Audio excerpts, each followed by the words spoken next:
Madame, Monsieur, bonsoir et bienvenue sur le plateau du Grand Oral. Nous recevons ce soir à OM5 une ancienne téléspeakerine, l'une des deux téléspeakerines d'ailleurs qui a marqué la vie de la télévision en France. Je salue ce soir Michel Maillet. Bonsoir Michel. Bonsoir Jean-Jacques. Et merci d'être avec nous. Vous étiez téléspeakerine, vous avez eu une carrière multiple, directrice des croisières Paquet et j'en passe. Et vous êtes aujourd'hui écrivaine. C'est important d'en parler parce que nous allons parler d'un livre qui marque aujourd'hui l'actualité en France encore, malheureusement. Mais je faisais allusion il y a quelques instants à votre passage à la télévision. C'est vrai que la France a connu Sylvette Cabrissot. Elle vous a aussi connu. Mais finalement, Michel, lorsqu'on a été à la télévision, on reste à la télévision jusqu'à son dernier souffle. On reste toujours dans ce milieu quelque part, même si on n'y est pas physiquement présent. Oui, c'est un petit peu comme les présidents, les ex-présidents de la République ou les ministres. On dit toujours Monsieur le ministre ou Monsieur le président pour Giscard d'Estaing. Oui, on reste toujours dans ce milieu parce que dans ce milieu, il y a un certain nombre de rencontres, un certain nombre d'ouvertures. On se retrouve. Par exemple, j'ai vu arriver le jeune Noël Mamère, le jeune Dominique Baudis. Donc, on se connaît, on entretient des relations et on reste toujours dans ce milieu. On s'appelle, on se téléphone. J'ai des contacts encore avec l'une de mes collègues, puisque vous avez parlé de la télévision présentatrice, avec Dorothée, avec d'autres présentatrices.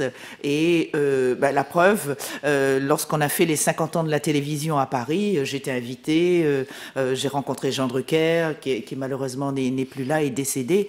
Mais c'est vrai, on reste toujours dans ce milieu, on reste toujours parfois prisonnière de ce milieu. Et c'est vrai que pour casser l'image de présentatrice qui vous colle à la peau, hein, parce que on déclare que vous êtes présentatrice pratiquement à vie. Oui, Michel Maillet, c'est la présentatrice. C'est l'ancienne speakerine. Voilà. Oui. Tout ce que vous avez pu faire, et Dieu sait, vous avez vu que mon CV est assez long, que j'ai fait un certain nombre de choses, que j'étais comédienne, que j'ai fait du théâtre, que j'étais directrice des croisières Paquet, comme vous l'avez dit. J'ai même sévi dans la chanson, c'est parce que j'ai fait de mieux, parce que je me suis rendu compte que c'était un métier très sérieux et qu'on ne chante pas comme ça en claquant dans les doigts pour faire un disque, deux disques. Et il y avait des petites choses qui ne me plaisaient pas, donc j'ai arrêté. Mais c'est vrai qu'on est pratiquement présentatrice à vie, comme si on ne vous accorde pas la faculté de pouvoir faire autre chose. Oui. Ça, c'est tout à fait anormal. En tout cas, nous sommes les témoins de la vie qui passe. Vous avez cité un certain nombre de personnages. Eh bien, on les voit arriver, on les voit grandir, on les voit quelquefois disparaître. Même mourir, voilà. Hein, comme Desgroupes. Hein, quand j'étais, Desgroupes était le président de la chaîne. Voilà, et on les voit disparaître et on grandit avec eux.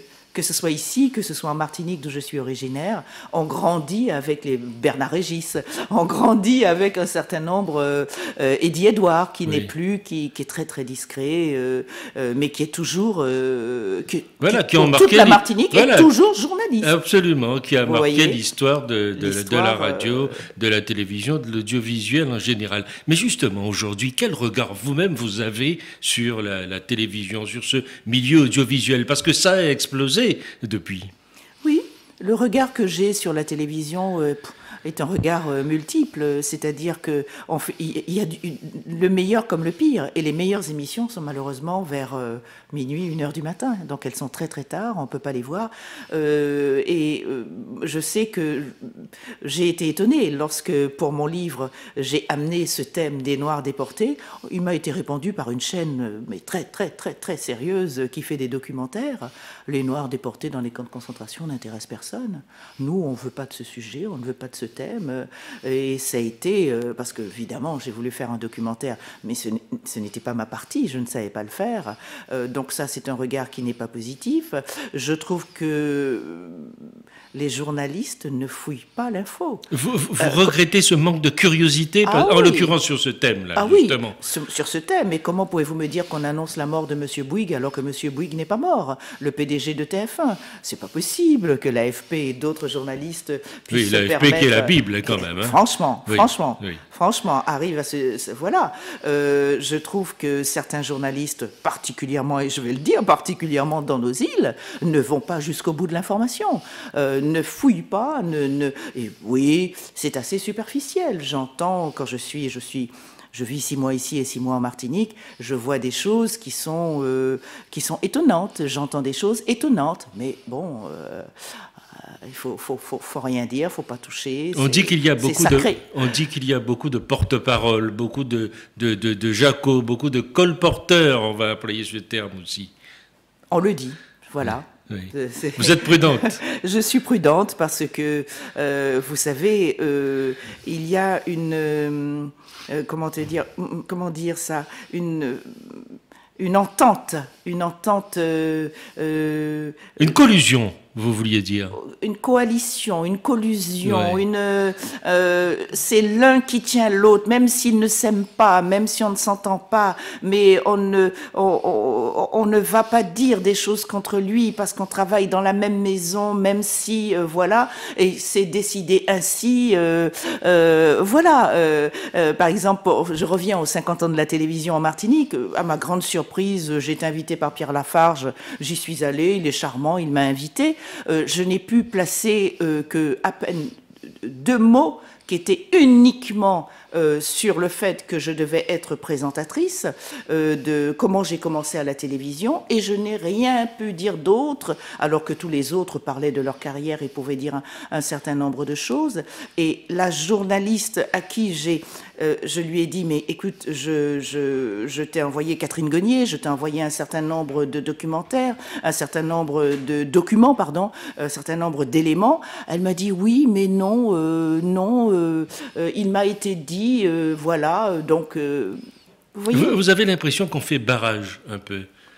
Oui. Parce que nous sommes un peu des observateurs de toute cette situation. Ce que nous vivons dans l'audiovisuel, on le vit carrément dans la vie de ces départements. Oui. C'est comme ça. Oui, c'est comme ça. On fait barrage, et on fait barrage doublement. Bon, d'une part, il y a un certain machisme. D'autre part, pour ceux qui habitent en métropole et qui ne sont pas systématiquement dans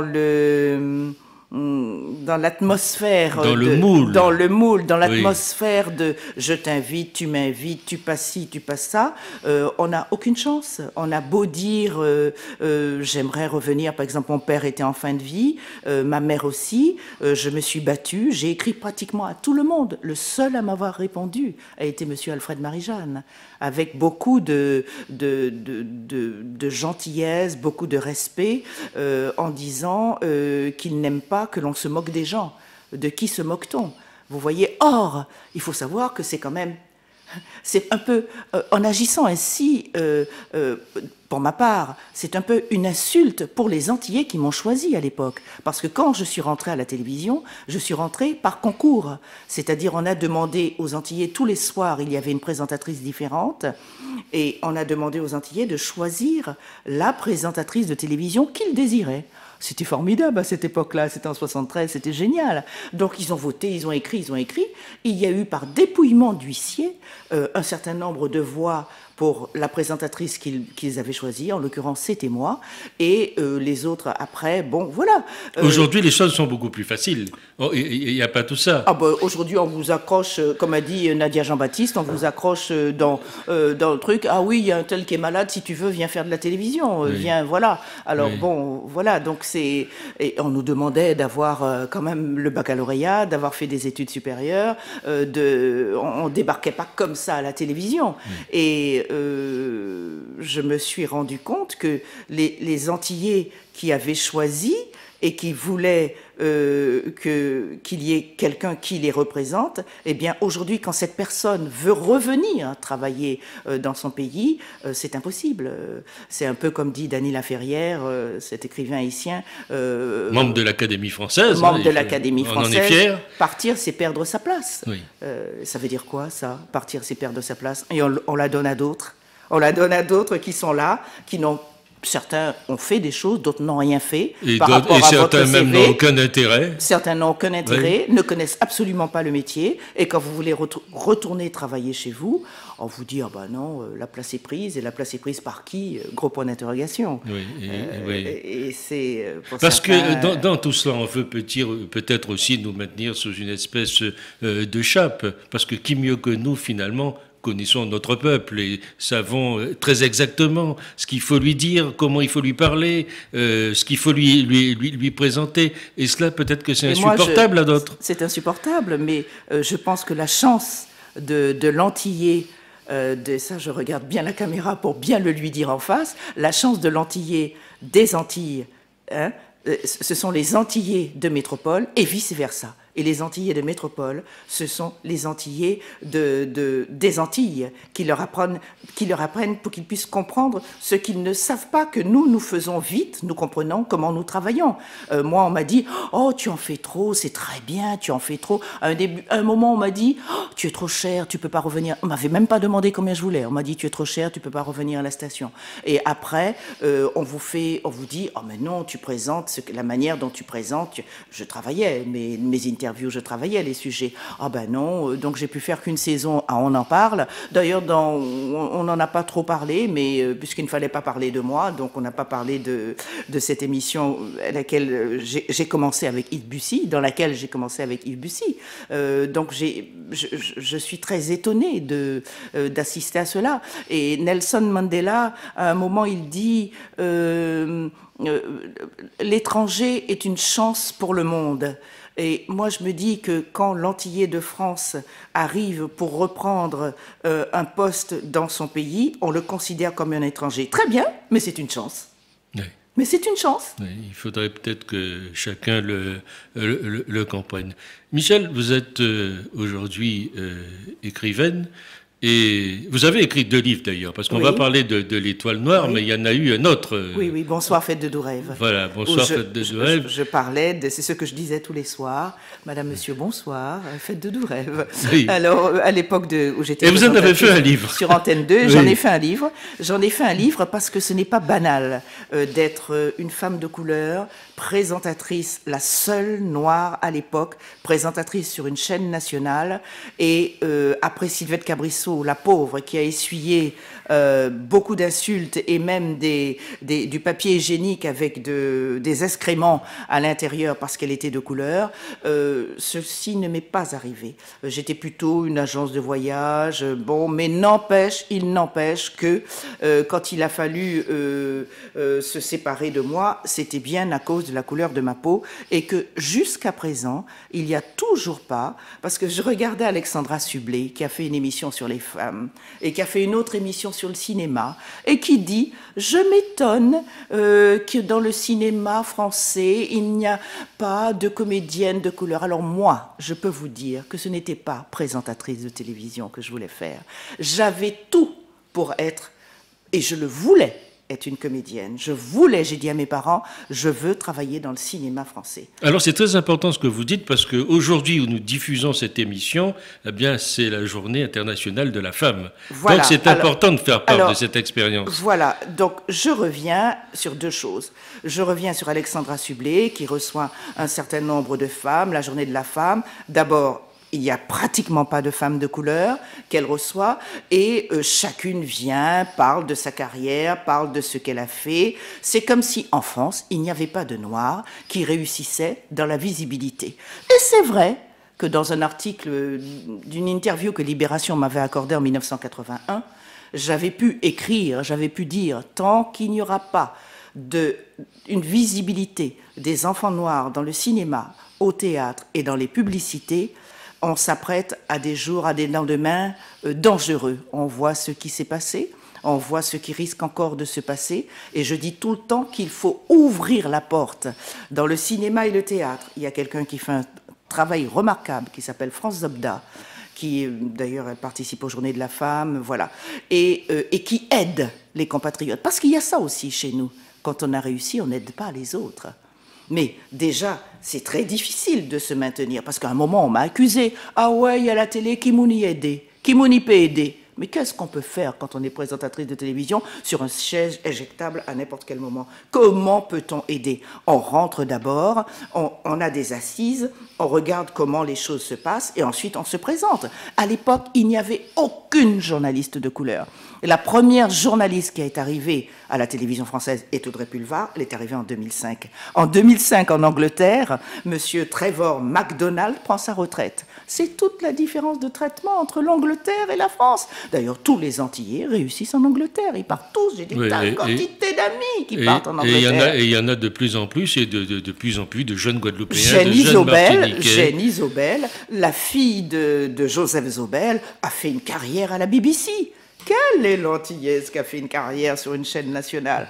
Donc, je reviens au cinéma parce que je disais, je l'ai toujours pensé qu'il fallait de la visibilité, sans quoi je n'aurais pas fait ce métier, sans quoi j'aurais pu être professeur, vous avez vu, voilà, j'aurais pu enseigner, ce que j'ai commencé à faire 3 mois, et ensuite je suis partie en France pour continuer des études, et donc, le problème du cinéma et du théâtre, c'est extrêmement important qu'il y ait une visibilité. Dans tous les cours d'art dramatique, il y a énormément d'hommes, de femmes, d'enfants qui prennent des cours d'art dramatique. Où sont-ils? Nulle part. La porte est fermée en béton armé. Qui nous aide dans les départements où nous sommes? Quels sont les responsables politiques qui vont le dire à d'autres pour que la porte soit ouverte? Moi, je ne vois pas de changement. Je vois même... Il n'y a pas de changement, dites-vous. Et je vois une régression. Je l'ai dit à Thierry Ardisson quand il m'a reçu à son émission, tout le monde en parle.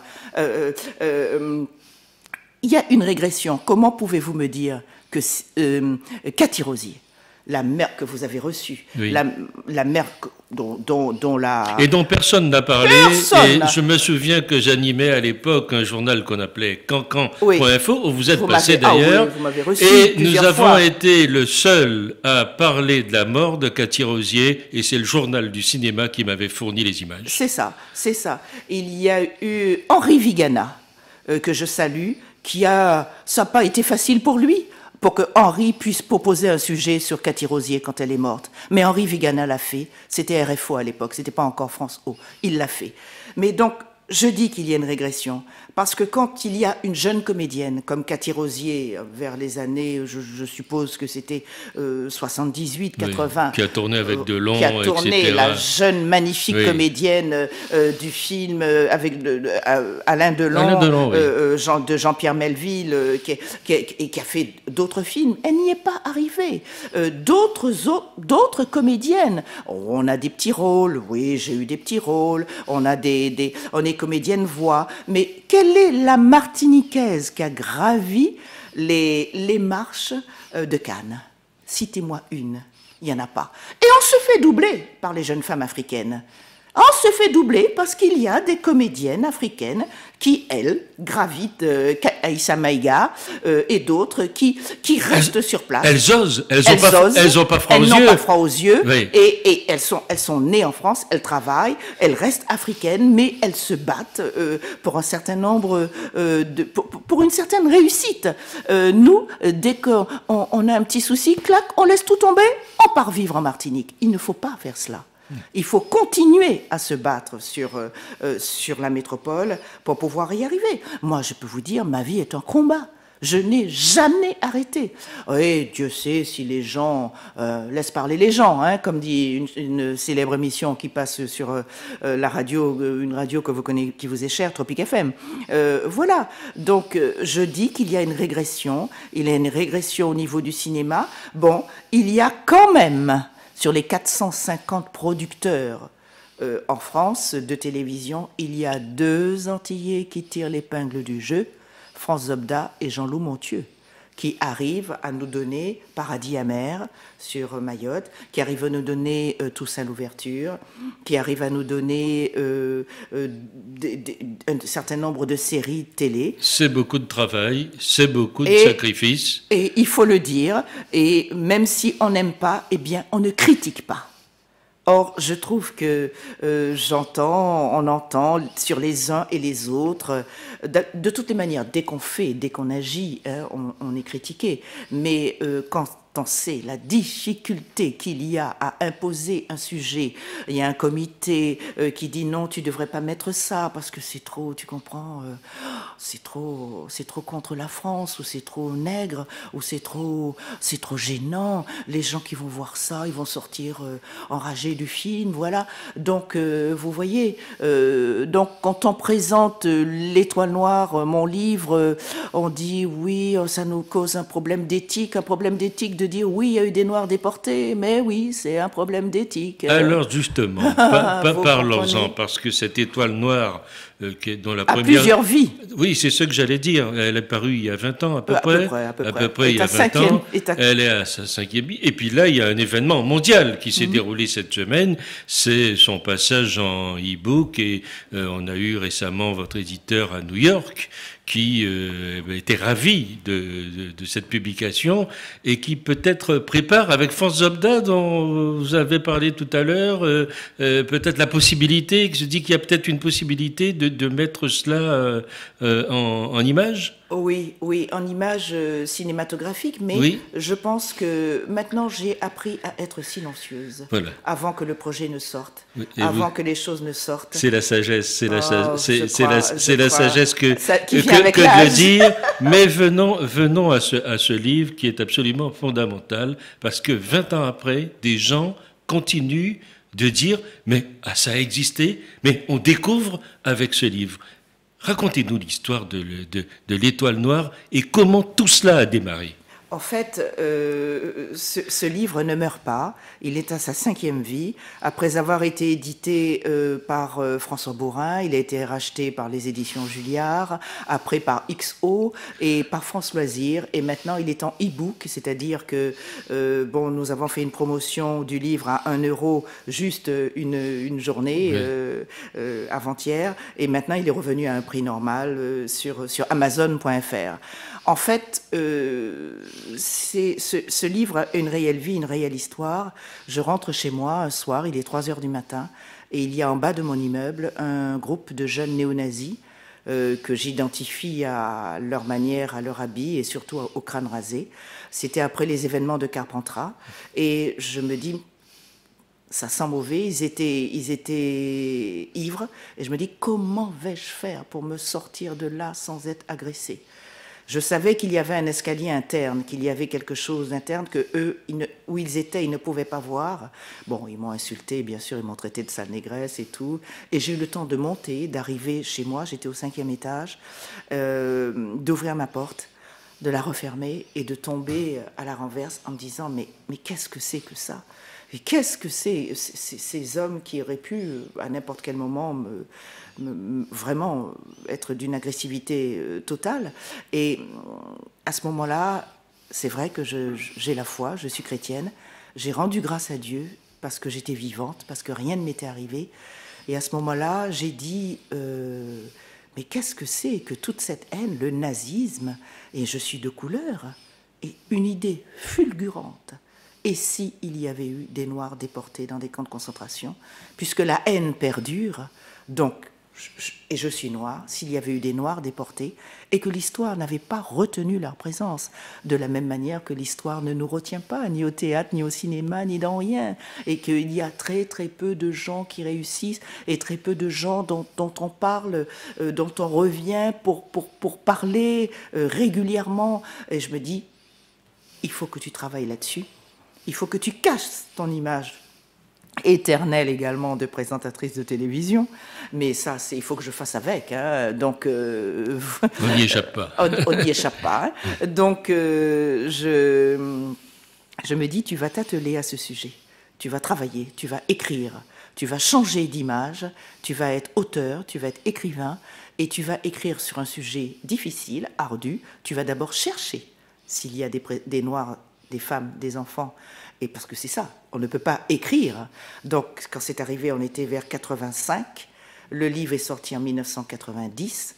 J'en ai parlé à mon éditeur, celui qui avait édité Bonsoir, fête de doux rêves, qui m'a dit c'est une excellente idée, je vous mets avec un historien qui est juif, d'origine brésilienne, dont la femme est brésilienne, qui est juif suisse, et qui lui a accès à des archives secrètes, à des archives d'espionnage et de contre-espionnage, et nous allons trouver des noms, s'il y en a, nous allons trouver des noms. Et c'est le professeur Michagrin, et il a trouvé des noms. À côté de certains noms, c'était marqué Neger, qui veut dire nègre en allemand, et Negerin, qui veut dire négresse. Et je me suis attachée particulièrement à un camp, parce que je ne pouvais pas m'attacher à tous les camps de concentration, parce qu'il y en avait beaucoup. Je me suis attachée au camp de Ravensbrück, un camp où il n'y avait que des femmes, et par la suite il y a eu des hommes, il n'y avait que des femmes, le camp de Ravensbrück où étaient Germaine de Gaulle, Geneviève Tillon, et là nous avons trouvé un certain nombre de noms et de femmes déportées, et par extension on a recherché d'autres noms. Nous avons trouvé John William, mais qui a un autre nom, c'est son nom d'emprunt, son nom de chanteur, il s'appelle en fait William Huss. Et ce qui était assez difficile pour un certain journaliste qui a pillé un peu à trouver, puisqu'il avait ce nom-là. Donc il a bien fallu que je lui donne ce nom pour qu'il puisse faire, voilà, ce qu'il a fait par la suite. Et donc, John William a été déporté à l'âge de 20 ans à Neuengamme, et il a dit « Seigneur, je te fais la promesse que si je m'en sors, parce qu'il avait une voix extraordinaire, et quand il chantait, les SS, vous savez, c'était des mélomanes, beaucoup d'Allemands sont des mélomanes, venaient l'écouter chanter. Il chantait du gospel, il chantait du jazz, et il chantait de la musique classique. Donc on venait l'écouter, et les déportés venaient l'écouter, et il a dit « Seigneur, si je me sors de cette horreur, je te promets de ne chanter que dans des églises. » Il a toujours respecté son serment. Il est mort de sa belle mort, il y a à peu près 5 ans, à 82 ans, et il s'en est sorti. Oui. Donc je crois qu'il faut parler de tous ces hommes. Parce qu'ils étaient des milliers. Parce qu'ils étaient des milliers. Ils n'étaient pas que 2, que 4, que 5. Oui. Ils étaient nombreux. Certains portaient 2 lettres, NN. NN veut dire Nacht und Nebel, nuit et brouillard. Dans mon livre, puisqu'il s'agit d'un roman historique, j'ai rajouté un 3e N qui veut dire Negerin. Nacht und Nebel und Negerin. Elle dit à l'allemand, elle ne comprend pas les 2 lettres, et elle dit à l'allemand de rajouter un autre, parce que c'est une négresse. En fait, mon personnage découvre la négritude avant les grands mouvements de négritude d'Aimé Césaire, de décolonisation, puisque nous sommes en 1943, nous ne sommes pas en 1960. Donc, elle-même se dit, à quoi puis-je me rattacher, sinon à celle que je suis, d'où je viens. Je viens de la Martinique. Comment vais-je faire pour tenir? Et ça me fait tenir aussi. Donc, il y a sa foi, mais il y a aussi ce nègre puissant à qui elle veut donner un nom. Oui. Elle l'appelle Agénor. Elle se dit, je dois m'en sortir, il faut que Agénor puisse m'aider à tenir dans cette horreur. Oui. Donc, elle fait une double... Oui. C'est un roman.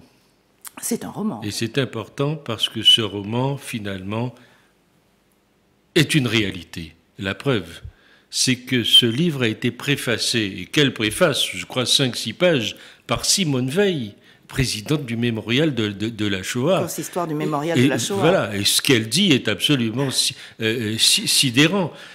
Vous avez aussi reçu des témoignages de déportés, oui, et qui disent mais on s'y croit. Alors, la question qu'on se pose, mais tout ceci sort de votre imagination ou quoi? Je ne m'attendais pas à avoir autant de témoignages positifs, que ce soit en Israël quand j'y étais. Les gens ont lu le livre et m'ont dit « Ah, c'est vous qui avez écrit l'Étoile noire ». Quand je suis allée à Yad Vashem, qui est le musée de la déportation des Juifs, où chaque Juif déporté, chaque Juif apparaît avec une petite lumière juste à côté. J'ai demandé à rajouter les déportés de couleur. Je ne sais pas si ça... Quand je suis allée aux 25 ans de la libération des camps à Ravensbrück, que toutes les femmes étaient là, j'ai continué à poser des questions. Avez-vous vu des Noirs? Oui, il y avait des Noirs. Quand je suis passée sur la 5, c'était la 5 à l'époque, une dame m'a dit, a téléphoné, c'était Jean-Claude Bourré qui me recevait, a téléphoné à Jean-Claude en disant « Sous ma paillasse, il y avait une Martiniquaise. Elle s'appelle, elle a tel nom. Dites à la dame de m'appeler, je voudrais parler avec elle et lui dire comment elle était. » Ensuite, il y en avait d'autres. Blanchette, qui était une Africaine, on a retrouvé son numéro de matricule. En fait, une autre dame m'a écrit « Mais comment avez-vous fait pour vous dédoubler et vivre en enfer ?» J'ai reconnu l'odeur, la puanteur, l'air du camp de concentration dans lequel j'étais. Oui, ça c'est une phrase qui revient et ouais, qui est vraiment qui est bouleversante, ah, oui. de Ravensbrück. J'ai accouché de Sidonie, j'ai accouché de ce personnage. Je n'aurais jamais pu écrire moi-même ce livre si je n'étais pas dans une grande souffrance. J'étais dans une grande souffrance de voir comment j'étais mal reçue dans mon île, mal comprise, que mes parents étaient en fin de vie, que j'étais fille unique et que je me disais comment vais-je m'en sortir, que j'étais divorcée, que je vivais une espèce de solitude et en me disant mais qu'est-ce qui arrive aux gens de nos îles? Pourquoi ne pas rentrer? Pourquoi est-ce qu'on ne vous laisse pas la porte quand vous avez des choses à dire et des choses à faire? Et je crois qu'il y a quelque chose, on dit en créole, jalousie, c'est frère associé, et que la jalousie, c'est vraiment le frère du diable. Une mauvaise jalousie, un machisme, vous n'avez pas la possibilité d'ouvrir vos ailes et de faire les choses. Il faut vous maintenir comme ça, c'est nous qui avons fait bagay là, c'est nous qui avons décidé, ou alors ou qu'a voté banou, ou pas qu'a voté banou, ou à dans bagay là, ou pas à dans bagay là. Si tu n'es pas dans un... Moi, je ne veux pas être enfermé par rien. Mais doit-on... Par aucun parti politique, par aucune... Doit-on comprendre que vous avez en vous une certaine rancœur? Non. Non. Non, je n'ai aucune rancœur, mais je me rends compte que rien n'a été facile pour moi. On ne m'a pas... je crois que pour beaucoup de gens, hélas, les choses sont dures. Oui, rien n'est facile. Rien n'est facile, sont difficiles, mais c'est vrai qu'à un moment de ma vie, j'ai voulu mettre tout ce que j'avais appris, tout ce que je connaissais, tout ce que je pouvais faire au service de mon île dans plusieurs bonnes émissions, dans des émissions littéraires qui ont été données à d'autres, dans des émissions, voilà, j'ai proposé des émissions, j'ai proposé un certain nombre de choses, mais je suis très heureuse que cela maintenant ne m'ait pas été accordé, parce qu'il n'y aurait pas la 5e vie de l'Étoile Noire, les choses ne seraient pas ce qu'elles sont. Et voilà un petit peu la vie du livre. Ça m'a permis, entre-temps, d'être directrice des Croisières Paquet, de faire autre chose, d'aller dans d'autres possibilités que j'avais et de pouvoir les faire. Oui, parce que la vie est pleine d'opportunités, oui, pleine de possibilités. Oui, oui. C'est la vie, c'est un espace de découverte. De découverte, de rencontre, de convivialité. C'est un espace de... oui, c'est vrai, de rencontres du monde entier. Oui. Mais dites-moi. C'est comme ça que je suis partie d'ailleurs aux États-Unis, en Pennsylvanie. Je suis passée à TV5 Monde. Et il y avait une jeune africaine qui regardait la télévision, professeure de français aux États-Unis. Et là, elle s'est dit, on l'a fait venir. Vous voyez, c'est ça que je dis. Il y a des réseaux qui fonctionnent, qui n'existent pas chez nous. Oui. Vous voyez. Par contre, je dois dire que j'ai été reçue par monsieur Josse, qui était professeur de lycée, qui m'a fait des conférences, un homme charmant. Absolument, il a été mon professeur. Voilà, monsieur Josse. Oui. J'ai été reçue aussi au Marin, j'ai été reçue, mais j'aurais aimé pour voir il y a 33 communes, j'ai écrit aux 33 maires pour leur dire... puisqu'il y a, vous savez, des espaces de librairie, c'est très bien fait, il y a l'argent de l'Europe qui arrive et tout, et je leur ai dit que j'ai fait des cycles de conférences en Allemagne, des cycles de conférences aux États-Unis. Vous avez eu l'impression que ça n'intéressait personne, cette histoire? 33? 4 maires ont répondu sur les 33. 4 maires ont répondu. 4 maires. Oui. Voilà. Et c'est ça la réalité. C'est ça la réalité. Oui. Voilà. Oui. Et comment être aidé alors que alors que ce livre, pardonnez-moi, est terriblement actuel. On le voit aujourd'hui. On est complètement, dedans. On est complètement dedans. Oui. Complètement dedans. On parle de racisme. On n'a jamais autant parlé de racisme. Avec la montée du Front National et tout le reste. Absolument, absolument. C'est un livre d'actualité.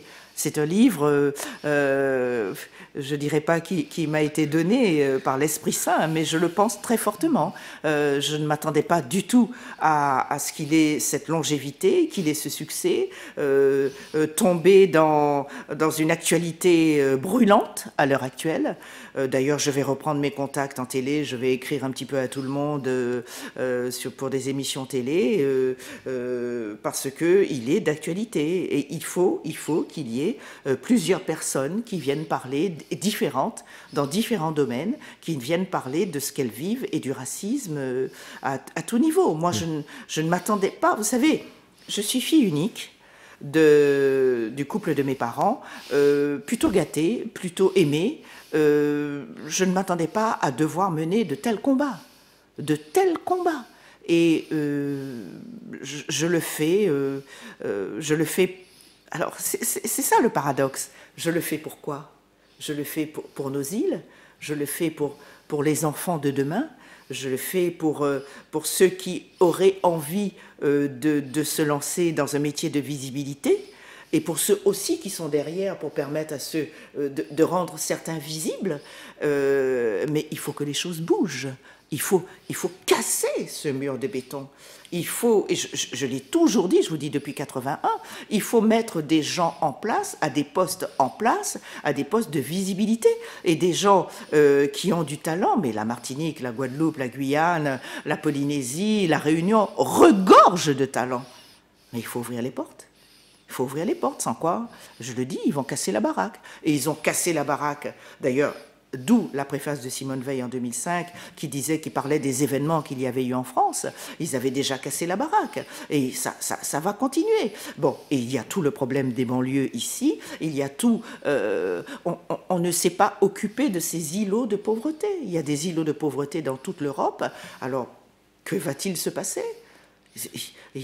On nous parle aujourd'hui de ségrégation. C'est vrai, oui. Mais c'est vrai. Il y a de la ségrégation, il y a du racisme, il y a du rejet, et c'est toujours les mêmes qui parlent, qui sont en poste, et qui reviennent. On ne montre pas une nouvelle vision du monde. Voilà. La France est vieille, la France a des idées. Comment vous pouvez me dire que l'Étoile Noire, qui est quand même le premier livre et pratiquement le seul roman historique qui parle des Noirs déportés dans la guerre, le livre, je l'ai écrit pour revenir comme un storyboard. J'ai fait tout de suite dans la nuit après l'agression, j'ai fait 3 planches en dessinant et en mettant le sentiment que je voulais voir abordé. Parce que j'avais peur d'oublier. Et je voulais qu'en filigrane, il y ait l'esclavage, parce qu'il n'y a pas que la déportation dans mon livre. Agénor, c'est le nègre esclave qui est arrivé, qui a tenu tête au maître, c'est un nègre marron. Quelque part, on va fêter monsieur le président de la République, monsieur Hollande, va venir en Martinique pour inaugurer la statue. J'aurais bien aimé, après tout, faire partie de ses invités, de son avion, et pourquoi pas, son avion présidentiel. Il invite des comédiennes. Qui est l'avion de la République. Qui est l'avion de la République, oui. À partir aux Philippines, pour parler avec Nicolas Hulot, oui. Pour parler du climat. Il peut très bien inviter Michel Maillet a parlé de son nègre Agénor qui a fait que Sidonie, la déportée martiniquaise, a tenu dans l'horreur. Gageons qu'il va vous entendre. Je pense qu'on le lui dira, vous savez, tout se sait dans les îles. Tout se sait, puisque la parole... C'est répété, déformé, mais parfois... La parole circule. La parole circule. Je l'ai offert à Madame Obama. Oui. J'ai eu le bonheur de rencontrer Michelle Obama en 2008. Mais comment ai-je eu le bonheur? Jean-Jacques, comment ai-je eu le bonheur? Personne n'a aidé, moi. Qu'est-ce que j'ai fait? J'ai fait le 118-218.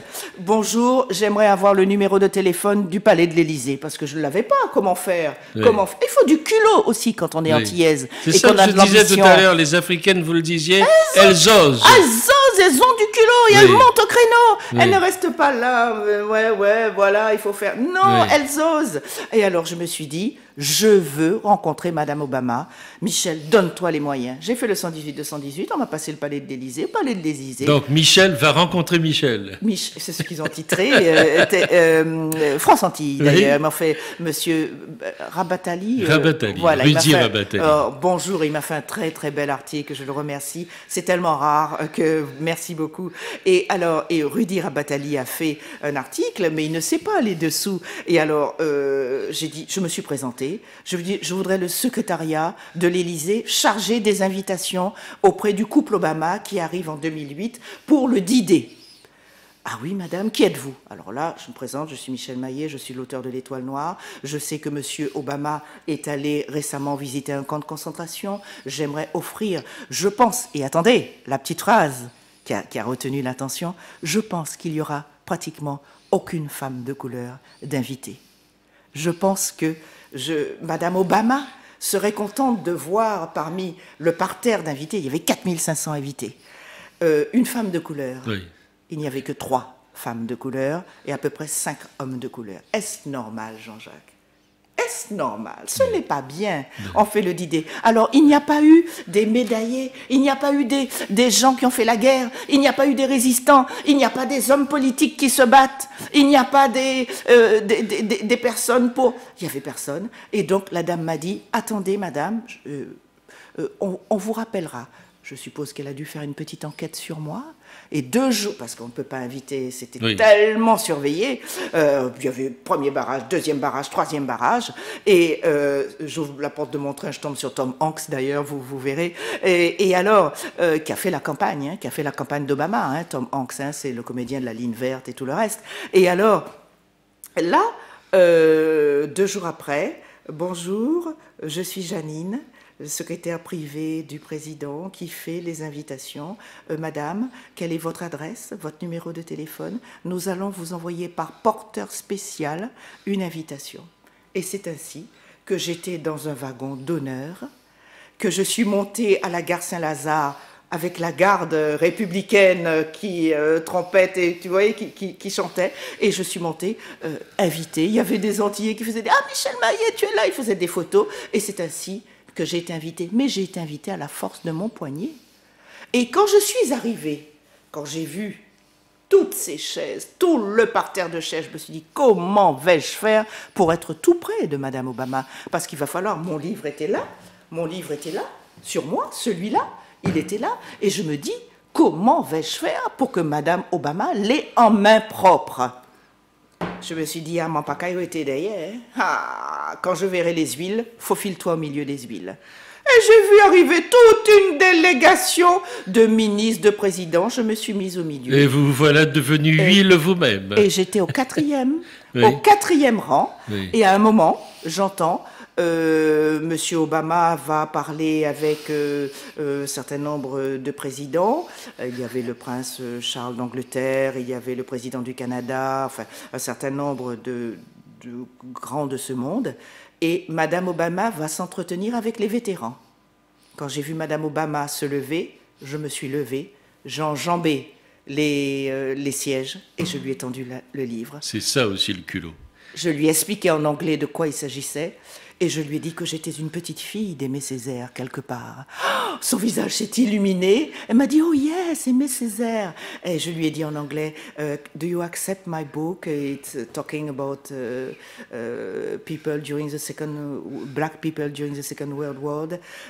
Et elle m'a enlacée, elle m'a serrée, elle m'a regardée. Il y avait elle et moi et elle. Et nous avons eu un dialogue, et elle a lu le livre, elle m'a répondu, voilà. Ouais. Comment j'ai osé le faire.